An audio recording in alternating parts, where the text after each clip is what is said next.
Oke, halo semuanya. Kami dari kelompok 8, kami akan membahas tentang ANOVA RKKL atau Analysis of Variance Rancangan Acak Kelompok Lengkap. Di sini, izinkan aku memperkenalkan diri, nama aku Rosihan Atada Utahayan. Nah, kali ini aku akan bahas dulu pengertian ANOVA dan ANOVA dalam kasus RKKL. Menurut Fisher, ANOVA adalah alat untuk memisahkan variasi total dalam sekumpulan data menjadi komponen-komponen yang berbeda. Komponen ini biasanya dibagi menjadi variasi antar kelompok karena perlakuan dan variasi dalam kelompok karena kesalahan acak atau error. ANOVA dalam kasus HKL menurut Yuliara diartikan sebagai perluasan dari ANOVA satu arah, di mana peneliti menyadari adanya faktor lingkungan yang tidak seragam. Dalam skema ini, pengacakan dilakukan secara terbatas di dalam blok untuk memastikan bahwa setiap blok menerima semua jenis perlakuan secara adil. Atau secara sederhananya, analisis varian atau ANOVA untuk rancangan acak kelompok lengkap atau RKL adalah sebuah desain eksperimen yang digunakan untuk membandingkan perlakuan ketika kondisi unit percobaan tidak homogen. Bagaimana sih kita tahu bahwa kasus yang akan diselesaikan itu harus menggunakan ANOVA RKKL? Yang pertama, adanya satu faktor lingkungan yang tidak homogen. Jika unit percobaan yang dimiliki tidak seragam, maka harus melakukan pengelompokan atau blok. Contohnya, ketika ingin meneliti pengaruh pupuk, tetapi lahan sawah memiliki tingkat kesuburan yang berbeda, ada bagian yang subur, ada bagian yang kurang subur. Yang kedua, adanya strategi local control atau pengelompokan. Jika secara sengaja pengelompokan unit percobaan yang serupa ke dalam satu wadah, maka itu adalah RAKL. Syarat kelompoknya yaitu unit di dalam satu kelompok harus homogen atau serupa, sedangkan antar kelompok boleh heterogen atau berbeda. Yang ketiga, membandingkan dengan RAL atau rancangan acak lengkap. Gunakan RAL jika lingkungan sangat seragam, misalnya di laboratorium atau rumah kaca yang suhunya terkontrol total atau tidak ada faktor blok. Gunakan RAKL jika lingkungan tidak bisa dikontrol sepenuhnya, biasanya di lahan terbuka, menggunakan shift kerja yang berbeda atau menggunakan batch bahan baku yang berbeda. Yang keempat, secara statistik dengan mengecilkan nilai galat. Dalam RKL, variasi lingkungan tersebut dipisahkan menjadi blok, sehingga nilai galat menjadi kecil. Jika galat kecil, maka F hitung perlakuan akan menjadi lebih besar, atau lebih mudah untuk mencapai hasil signifikan. Rumus dalam ANOVA RAKL itu yang pertama ada uji rata-rata antar blok. Yang pertama, aku akan bahas statistik ujinya. Di sini ada dua komponen yaitu MSBL dan MSW. Apa sih fungsi statistik uji pada uji rata-rata antar blok? Yaitu untuk menguji apakah faktor pengelompokan atau blok memberikan pengaruh yang nyata atau tidak. Rumus ini membandingkan keragaman antar blok MSBL dengan keragaman kesalahan galat atau MSW. Jika nilai F hitung lebih besar dari F tabel, maka pengelompokan tersebut dianggap efektif dalam mengurangi galat percobaan. Selanjutnya ada variasi antar blok atau SSBL, sum of square between block, mengukur total penyimpangan antara rata-rata setiap blok terhadap rata-rata total seluruh komponen. Selanjutnya ada rata-rata kuadrat antar blok atau MSBL, mean square between block, yaitu nilai variansi antar blok yang telah disesuaikan dengan derajat bebas. Di sini derajat bebasnya menggunakan rumus B kurang 1, di mana B adalah jumlah blok. Selanjutnya ada rata-rata kuadrat dalam variance atau MSW, mean square within, atau sering disebut mean square error atau galat, yaitu untuk mengukur variasi acak yang tersisa yang tidak dapat dijelaskan oleh perlakuan atau maupun blok. Menggunakan rumus K kurang 1 dikali B kurang 1 yang merupakan interaksi antara jumlah perlakuan dan jumlah blok. Selanjutnya, ada uji rata-rata untuk faktor utama. Pertama, aku akan menjelaskan juga mengenai statistik uji. Di sini statistik ujinya berfungsi untuk menentukan apakah ada perbedaan yang signifikan antara rata-rata kelompok. Jika nilai F yang dihitung lebih besar dari F tabel, maka kita menyimpulkan ada perbedaan signifikan. Untuk menentukan F tabel, kita butuh dua jenis derajat derajat bebas. Yang pertama digunakan untuk pembilang antar kelompok, dan yang kedua digunakan untuk penyebut error atau sisa.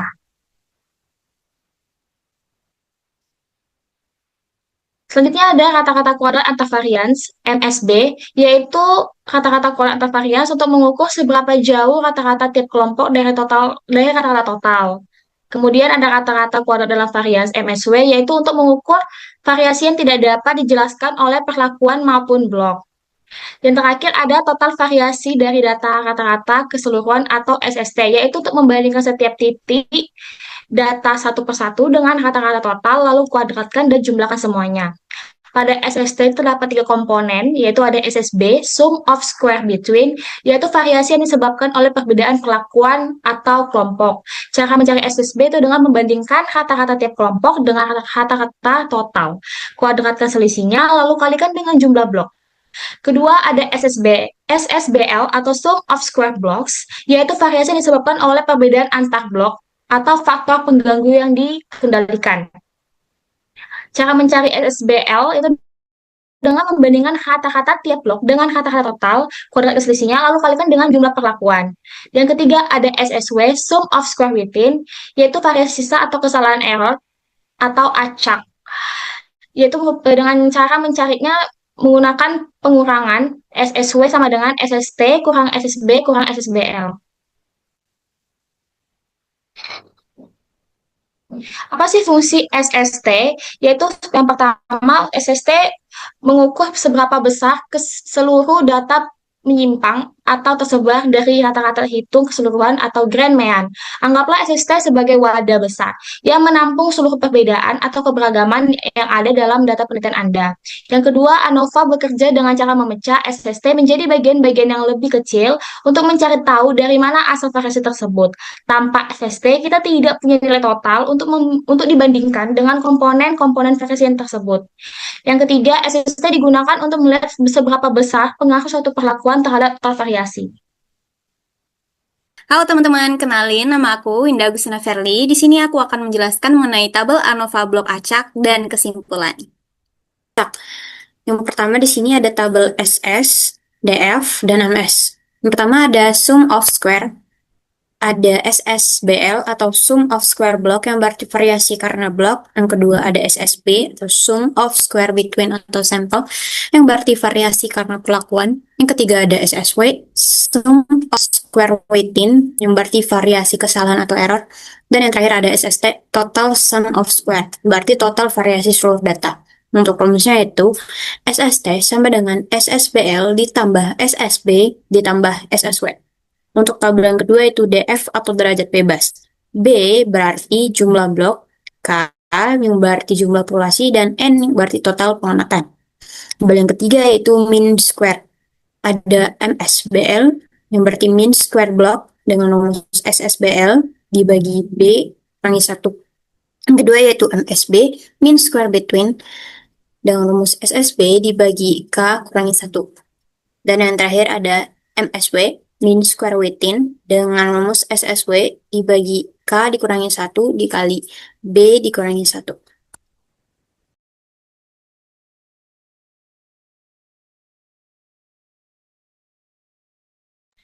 Selanjutnya, syarat pengerjaan ANOVA dalam kasus RKKL. Yang pertama itu ada normalitas, yaitu galat atau sisaan residual dari model harus berdistribusi normal, yang berarti data pada setiap perlakuan harus mengikuti kurva distribusi normal. Yang kedua, homogenitas varians, yaitu varians antar perlakuan harus bersifat homogen atau sama. Yang ketiga, independensi, atau sering disebut sebagai setiap nilai pengamatan harus bersifat bebas atau tidak dipengaruhi oleh nilai pengamatan lainnya. Yang keempat, aditivitas, atau dengan kata lain non-interaksi, yaitu diasumsikan tidak ada interaksi antar faktor kelompok atau blok dengan faktor perlakuan, pengaruh perlakuan dianggap tetap di seluruh blok. Yang kelima, homogenitas dalam blok, yaitu unit percobaan dalam satu blok yang sama harus sehomogen mungkin untuk menekan galat. Yang keenam, heterogenitas antar blok, yaitu pengelompokan dilakukan karena adanya perbedaan karakteristik lingkungan yang nyata antar kelompok. Dan yang terakhir ada pengacakan terbatas, yaitu pengacakan perlakuan hanya dilakukan di dalam internal masing-masing blok. Halo teman-teman, Kenalin, aku Stefania Ognasia Pardosi. Kali ini, aku akan membahas tentang tujuan ANOVA dalam kasus RAKL. Yang pertama itu, menguji perbedaan rata-rata perlakuan dengan mengendalikan variasi kelompok. Tujuan utama ANOVA RAKL adalah mengetahui apakah terdapat perbedaan yang signifikan antar perlakuan dengan cara mengendalikan pengaruh kelompok yang dapat menimbulkan variasi data. Kelompok dibentuk berdasarkan faktor luar yang tidak diteliti tetapi mempengaruhi hasil, atau misalnya lokasi, waktu, atau karakteristik responden sehingga pengaruh perlakuan dapat dianalisis secara lebih akurat. Yang kedua itu mengurangi galat percobaan atau error. Dengan mengelompokkan unit percobaan yang relatif homogen, variasi yang berasal dari perbedaan kelompok dapat dipisahkan dari galat sehingga nilai error menjadi lebih kecil. Akibatnya, uji statistik menjadi lebih sensitif dibandingkan ANOVA satu arah yang tidak menggunakan pengelompokan. Yang ketiga, ada meningkatkan ketelitian dan keandalan hasil uji. RAKL bertujuan untuk meningkatkan ketepatan hasil pengujian karena variasi data tidak hanya dianggap sebagai kesalahan, tetapi dianalisis sebagai sumber variasi tersendiri ataupun kelompok. Hal ini sangat penting dalam penelitian bisnis dan sosial, di mana kondisi responden seringkali tidak sepenuhnya homogen. Hal ini sangat penting dalam penelitian bisnis dan sosial, di mana kondisi responden seringkali tidak sepenuhnya homogen. Yang keempat, mengontrol variabel luar tanpa menjadikannya variabel penelitian. Dalam ANOVA RAKL, faktor kelompok bukan variabel utama yang diteliti, tetapi digunakan untuk mengendalikan kondisi eksternal. Tujuannya bukan membandingkan kelompok, melainkan menjaga agar pengaruh kelompok tidak mengganggu pengujian perlakuan. Dan yang kelima, yang terakhir, memberikan model analisis yang lebih sesuai untuk kondisi nyata. RAKL bertujuan menyediakan model analisis yang lebih realistis untuk eksperimen lapangan atau penelitian bisnis, di mana unit percobaan seringkali dipengaruhi oleh perbedaan lingkungan, waktu, ataupun subjek. Luka bakar parah. Gue di prank sama film ini. Gue kira tentang perselingkuhan, tapi ternyata lebih sin dan lebih sama. Tapi film ini nyeritain tentang. Adapun fungsi ANOVA RAKL atau pembeda dengan ANOVA lain dibagi menjadi 4, yaitu yang pertama, mengendalikan variabel pengganggu atau nuisance variabel melalui pengelompokan. Yang kedua, mengurangi galat percobaan dibanding ANOVA satu arah. Yang ketiga, meningkatkan sensitivitas uji statistik. Yang keempat, kelompok tidak dianalisis sebagai tujuan utama, tetapi sebagai faktor pengendali.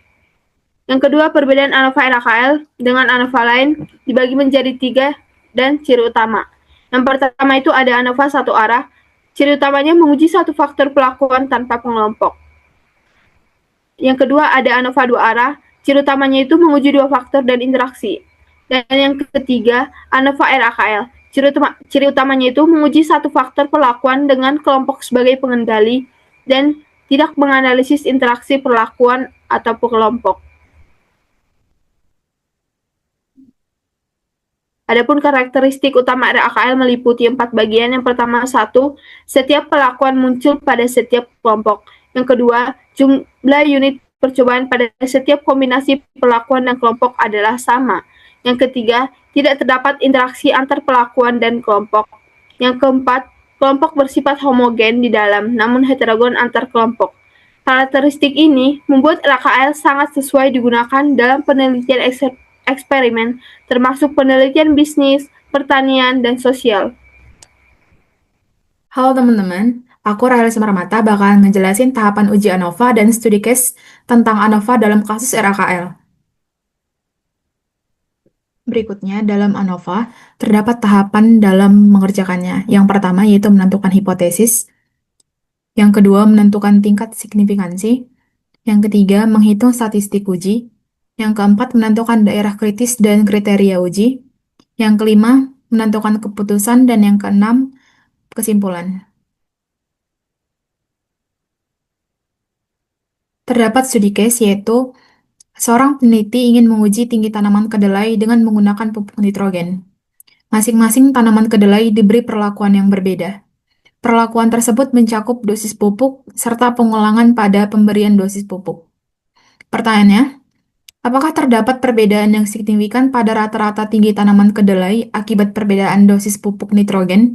dengan mempertimbangkan adanya pengulangan pada setiap dosis perlakuan. Pada soal ini, diketahui dosis, ulangan, serta tinggi tanaman yang berbeda-beda.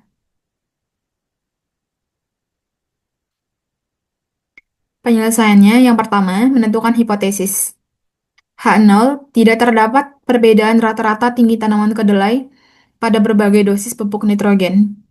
H1-nya, terdapat minimal satu dosis pupuk nitrogen yang menghasilkan rata-rata tinggi tanaman kedelai yang berbeda. Yang kedua, pada penelitian ini menggunakan taraf signifikansi sebesar 5% atau 0,05. Yang ketiga, statistik uji. Dalam penelitian ini, untuk menguji datanya, kita menggunakan SPSS. Menu SPSS, kita ke variable view. Kemudian pada bagian name, kita tulis dosis, ulangan, dan tinggi dengan tipe numerik. Desimalnya sebesar 2. Pada label ini, kita berikan nama dosis pupuk nitrogen. Kemudian untuk value-nya kita isi sebagai berikut.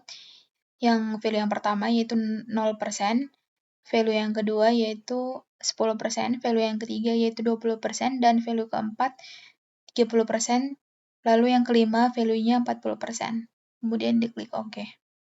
Pada variabel dosis ini kita menggunakan measure-nya nominal. Kemudian untuk variabel yang kedua yaitu ulangan, sama seperti variabel dosis, tipenya numerik. Untuk labelnya dikosongkan saja. Lalu untuk value-nya, value yang pertama yaitu ulangan yang pertama, value yang kedua yaitu ulangan yang kedua, value yang ketiga yaitu ulangan yang ketiga. Lalu diklik OK. Pada variabel ulangan ini kita menggunakan measure-nya nominal. Lalu untuk variabel tinggi sama juga seperti yang sebelumnya, tipenya itu numerik. Kemudian pada labelnya kita beri dengan nama tinggi tanaman dalam satuan cm. Di sini value dari variabel tinggi ini tidak ada. Kemudian untuk measure-nya kita menggunakan scale. Setelah tampilannya seperti ini, kita masuk ke data view. Pada data view dimasukkan data sesuai dengan dari soal yang sudah diketahui. Lalu, kita ke menu File, kemudian Save As.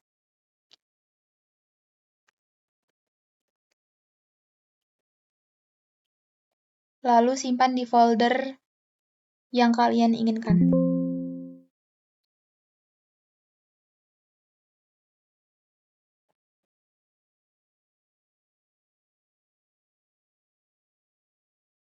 Beri nama ANOVA RAKL, kemudian klik Save. Setelah itu, kita ke menu Analyze, kemudian General Linear Model, lalu kita klik Univariate. Pada bagian ini, kita masukkan tinggi tanaman ke kotak dependent variable, kemudian dosis pupuk nitrogen ke fix factor, serta ulangan juga. Lalu, kita klik menu model. Nah, pada bagian ini, terdapat 3 pilihan pada bagian spesifik modelnya. Yang kita pilih adalah untuk bagian ini, yaitu bold terms. Kemudian, pada bagian tipenya, yaitu ada beberapa, kita pilih main effects. Dimasukkan dosis dan ulangan ke kolom modelnya, lalu klik continue. Setelah itu, kita ke bagian post hoc. Pada bagian ini, faktor yang dimasukkan ke dalam kotak post hoc ini hanya dosis saja.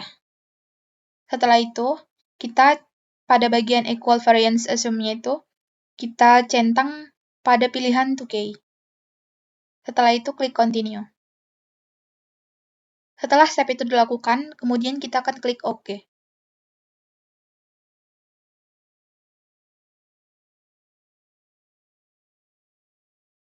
Berikut output dari hasil uji ANOVA. Di sini kita dapat melihat bahwa tinggi tanaman dengan dosis pupuk yang berbeda-beda ternyata memiliki pengaruh terhadap tumbuhan tersebut. Yang keempat, menentukan daerah kritis. Berdasarkan perhitungan melalui SPSS, diperoleh data dengan F hitung sebesar 246,25 dan F tabel sebesar 3,84. Yang kelima, keputusan. Karena F hitung lebih besar dari F tabel atau 246,25 lebih besar dari 3,84, maka H0 ditolak. Yang keenam, kesimpulan. Dengan taruh signifikansi 5%, dapat disimpulkan bahwa dosis pupuk nitrogen berpengaruh secara signifikan terhadap tinggi tanaman kedelai, sedangkan ulangan tidak berpengaruh signifikan terhadap tinggi tanaman kedelai. Dengan demikian, perbedaan tinggi tanaman kedelai yang terjadi disebabkan oleh variasi dosis pupuk nitrogen yang diberikan dibandingkan pengaruh pengulangan perlakuan. Pada hasil SPSS-nya dapat kita lihat bahwa tinggi tanaman dari penelitian ini dengan dosis pupuk nitrogen yang berbeda-beda menghasilkan tinggi tanaman yang berbeda-beda juga.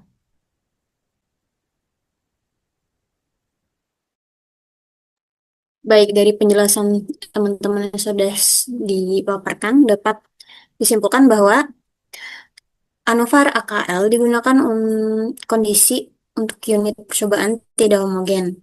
ANOVA rancangan acak kelompok lengkap atau RKL merupakan metode analisis yang tepat digunakan ketika lingkungan atau unit percobaan memiliki perbedaan yang tidak dapat dikontrol sepenuhnya. Oleh karena itu, dilakukan pengelompokan atau blok untuk mengendalikan variasi lingkungan yang dapat memengaruhi hasil penelitian. Yang kedua yaitu pengelompokan atau blok berfungsi untuk mengendalikan faktor pengganggu dan menurunkan galat. Blok dibentuk dari unit yang relatif homogen agar variasi di dalam blok menjadi kecil. Variasi antar blok dipisahkan dari galat, sehingga nilai error menjadi lebih rendah dan hasil uji statik menjadi lebih sensitif dibandingkan ANOVA satu arah. Yang ketiga yaitu ANOVA RKL memecah variasi total data menjadi komponen yang jelas.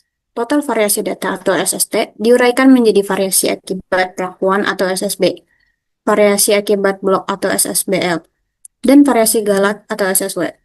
Pemecahan ini membantu peneliti memahami sumber perbedaan data dan menilai pengaruh perlakuan secara lebih akurat.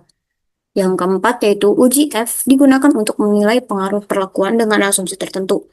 Uji F dalam ANOVA RAKL digunakan untuk menentukan apakah terdapat perbedaan rata-rata antar perlakuan yang signifikan. Ujian ini dilakukan dengan asumsi normalitas, homogenitas, varians data, serta tidak adanya interaksi antara perlakuan dan blok. Yang terakhir itu berdasarkan studi kasus, perlakuan terbukti lebih mengaruhi dibandingkan blok. Hasil analisis menunjukkan bahwa dosis pupuk nitrogen berpengaruh signifikan terhadap tinggi tanaman kedelai, sedangkan pengelompokan atau ulangan tidak berpengaruh signifikan. Hal ini membuktikan bahwa ANOVA RAKL efektif dalam mengidentifikasi pengaruh perlakuan secara lebih akurat dan reliable. Berikut daftar-daftar pustaka yang sudah kelompok kami kumpulkan. Sekian presentasi dari kami, semoga bermanfaat. Terima kasih. Terima Terima kasih. kasih. Bye-bye. Bye-bye.